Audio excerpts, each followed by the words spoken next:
आज तो मैं तुम्हारी लेकर ही मानूंगा भाभी। मैं भी तो यही चाहती हूँ, आज देखना है तुम्हारे अंदर कितनी गर्मी है। कहानी शुरू होती है आर्यन नाम के एक युवा लड़के से। आर्यन अपनी कॉलेज की पढ़ाई पूरी करने के बाद बड़े शहर में अपने सपनों को उड़ान देने के लिए आया था। वो दिल का साफ और थोड़ा शर्मीला था। शहर में वह अपने चचेरे भाई विक्रम के साथ रहने वाला था। विक्रम एक सफल बिजनेसमैन था और उसका अपार्टमेंट शहर के एक महंगे इलाके में था। जब आर्यन वहां पहुंचा तो उसने देखा कि शहर की चकाचौंध उसके छोटे से गांव से बिल्कुल अलग थी। विक्रम ने गर्मजोशी से उसका स्वागत किया। आर्यन, मेरे भाई, स्वागत है सिल्वर क्रीक में। यह घर अब तुम्हारा ही है। विक्रम की पत्नी नैना भी वहां मौजूद थी। नैना बेहद खूबसूरत थी। उसकी आंखों में एक अजीब सी गहराई थी जो किसी को भी अपनी ओर खींच सकती थी।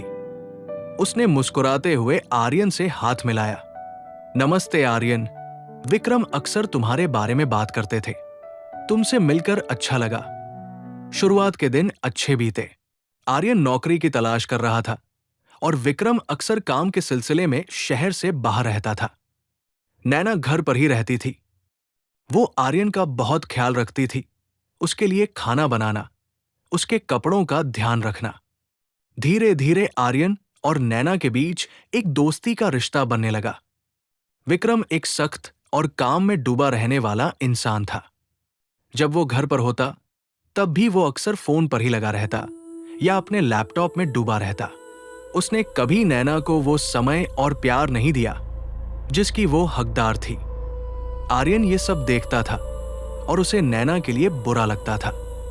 एक शाम जब विक्रम फिर से एक हफ्ते के लिए शहर से बाहर गया था, आर्यन और नैना लिविंग रूम में बैठकर बातें कर रहे थे। बाहर हल्की बारिश हो रही थी। नैना थोड़ी उदास लग रही थी। तुम्हें विक्रम की याद नहीं आती? आर्यन ने धीरे से पूछा। नैना ने एक लंबी आह भरी। याद? आर्यन, विक्रम के लिए उसका काम ही सब कुछ है। मैं तो बस इस घर की एक सजावट की वस्तु हूं। मुझे कभी कभी लगता है कि इस शहर की भीड़ में मैं बिल्कुल अकेली हूं। नैना की बातें सुनकर आर्यन का दिल भर आया। उसने अनजाने में ही नैना का हाथ अपने हाथ में ले लिया। तुम अकेली नहीं हो, नैना। मैं हूं ना। नैना ने आर्यन की तरफ देखा। उसकी आंखों में आंसू थे, लेकिन उन आंसुओं में एक नई चमक भी थी। उस पल दोनों के बीच एक अनकही कशिश पैदा हो गई। वीडियो को लास्ट तक देखना, मजा आएगा। पहले वीडियो को लाइक कर दो और वीडियो के लास्ट में कमेंट करके बताना वीडियो कैसी लगी। कुछ दिनों बाद एक रात आर्यन अपने कमरे में पढ़ाई कर रहा था। तभी नैना उसके कमरे में आई। उसने एक खूबसूरत सफेद रंग की नाइटी पहनी थी जिसमें वह किसी अप्सरा से कम नहीं लग रही थी। आर्यन, मुझे नींद नहीं आ रही है, क्या हम थोड़ी देर बात कर सकते हैं? उसने धीमे स्वर में कहा। आर्यन ने अपनी किताब बंद कर दी। हाँ, बिल्कुल, आओ, बैठो। नैना आर्यन के बेड पर बैठ गई। दोनों के बीच थोड़ी खामोशी रही। फिर नैना ने आर्यन की ओर देखते हुए कहा, आर्यन, तुम विक्रम से बिल्कुल अलग हो। तुम मुझे समझते हो, मेरी परवाह करते हो। कहते कहते नैना आर्यन के और करीब आ गई। आर्यन का दिल जोरों से धड़कने लगा। उसे समझ नहीं आ रहा था कि वो क्या करे, लेकिन जब नैना ने अपनी सिर उसके कंधे पर रखा तो वो खुद को रोक नहीं पाया। उसने अपना हाथ नैना की कमर पर रख दिया। उस रात उस बंद कमरे में दोनों ने अपनी भावनाओं को एक नया नाम दिया। ये एक शुरुआत थी, एक ऐसी दास्तान की जिसका अंत किसी ने नहीं सोचा था। आर्यन और नैना के बीच का वह पल केवल एक रात की बात नहीं थी। विक्रम अक्सर हफ्तों के लिए बिजनेस ट्रिप पर बाहर रहने लगा था और यह खालीपन आर्यन और नैना को एक दूसरे के और करीब ले आया। आलीशान अपार्टमेंट अब उनके प्यार का गवाह बन चुका था। शाम ढलते ही घर की रोशनी मध्यम हो जाती और मखमली पर्दों के पीछे एक नई दुनिया बसती। नैना आर्यन के लिए खास डिनर बनाती और वे दोनों कैंडललाइट में घंटों बातें करते।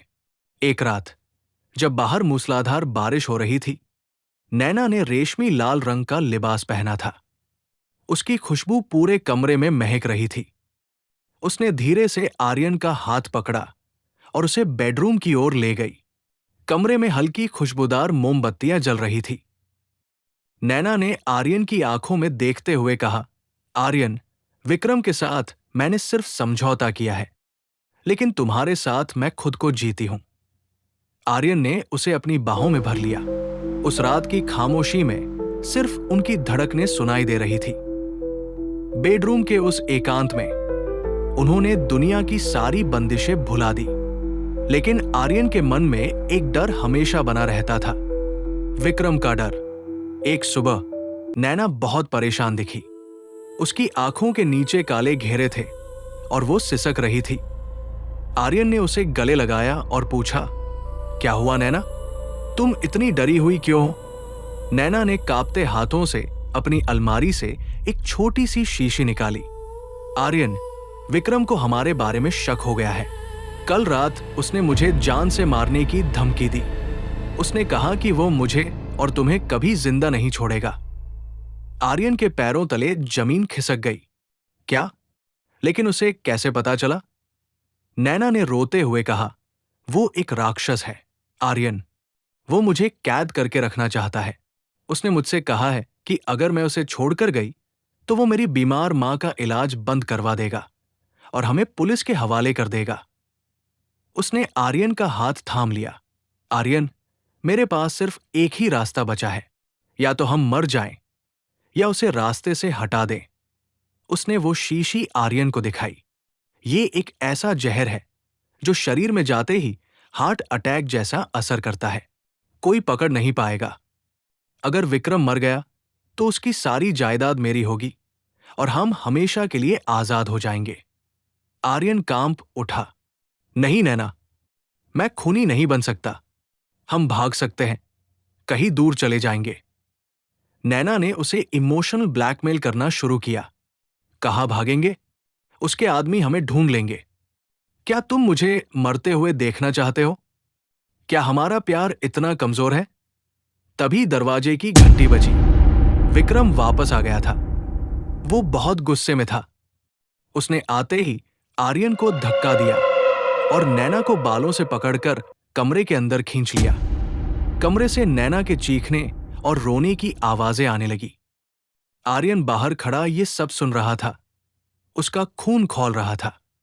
उस पल नैना के प्रति उसके प्यार और विक्रम के प्रति नफरत ने उसे अंधा कर दिया। उसने तय कर लिया कि वो नैना को इस नर्क से बचाएगा, चाहे उसे इसके लिए कुछ भी करना पड़े। रात के 2 बजे थे। घर में सन्नाटा था। नैना दबे पांव आर्यन के पास आई और उसके हाथ में वही शीशी थमा दी। विक्रम सो रहा है। उसने बहुत शराब पी है। यही मौका है आर्यन। हमारे भविष्य के लिए ये करना ही होगा। आर्यन ने भारी मन से वो शीशी ली और विक्रम के बेडरूम की ओर बढ़ा, जहां मौत उसका इंतजार कर रही थी। विक्रम के कमरे का दरवाजा धीरे से खुला। कमरे में शराब की गंध और भारी सांसों की आवाज गूंज रही थी। आर्यन के हाथ कांप रहे थे। बेड के पास रखी मेज पर पानी का गिलास रखा था। नैना ने उसे इशारा किया। यही मौका है आर्यन, इसमें जहर मिला दो। आर्यन ने कांपते हाथों से शीशी खोली और जहर पानी में मिला दिया।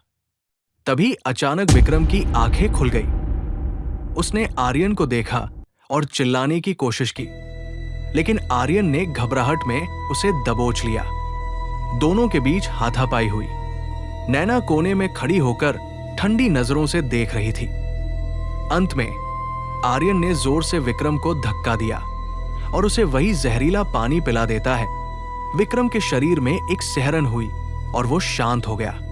उसकी आंखें खुली की खुली रह गई। आर्यन हाँफ रहा था। उसके हाथ पसीने से लथपथ थे।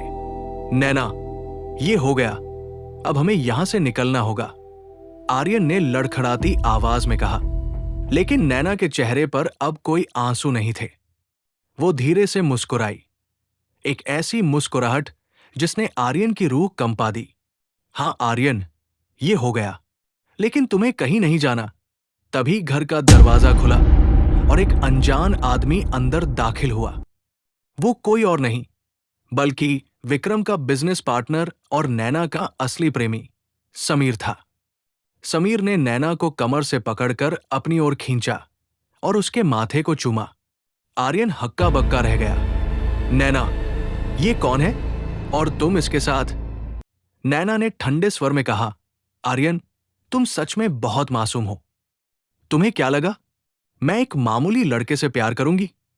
विक्रम के पास करोड़ों की संपत्ति थी, लेकिन वो वसीयत में सब कुछ अपने ट्रस्ट को देने वाला था।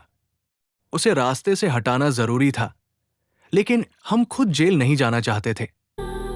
समीर ने आगे बढ़कर आर्यन के हाथ से वो खाली शीशी छीन ली। अब इस शीशी पर तुम्हारे फिंगरप्रिंट्स हैं। आर्यन, पुलिस को कॉल कर दिया गया है। उन्हें लगेगा कि तुमने संपत्ति के लालच में अपने ही भाई का कत्ल कर दिया। आर्यन को अपनी गलती का एहसास हुआ, लेकिन अब बहुत देर हो चुकी थी। नैना और समीर ने पहले ही सारे सबूत मिटा दिए थे और ऐसे हालात पैदा कर दिए थे कि सारा शक आर्यन पर जाए। पुलिस ने आर्यन को गिरफ्तार कर लिया। वो चिल्लाता रहा कि वो बेगुनाह है, उसे फंसाया गया है, लेकिन किसी ने उसकी बात नहीं सुनी। दूसरी ओर नैना और समीर विक्रम की वसीयत के कागजात लेकर शहर से हमेशा के लिए गायब हो गए। आर्यन जेल की सलाखों के पीछे बैठा अपनी किस्मत को कोस रहा था। उसने जिसे प्यार समझा वो सिर्फ एक सोची समझी साजिश का हिस्सा था।